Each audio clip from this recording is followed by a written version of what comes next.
咱国内2025年要开放纽西兰免关税牛奶进口，台湾的奶牛业恐惊会受到影响哦。农业部伫2023年承诺讲要来协助淘汰奶牛，嘛有定出转型的计划。有一寡农民已经家己先淘汰奶牛了，也毋过政府即马煞还未过核准相关的补助计划，或者农民是真烦恼，讲会摕袂到补助。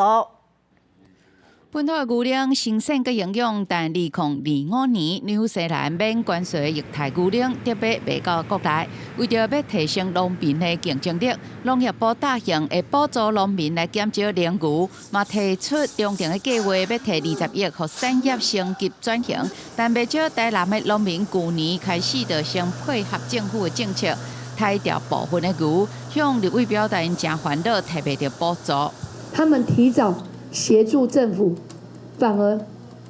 是要被政策抹杀。立委陈登辉强调，去年底农业部已经表示要定饲牛产业升级转型的中定计划，有过2024到2027年之间来提20亿，有12项的措施为生产端、产品端、消费端来确保本土奶牛产业的营实发展。但到今计划拢还未公布，对此农业部表示，过年进前计划会送到行政院。农历年前会送到行政院那边去跟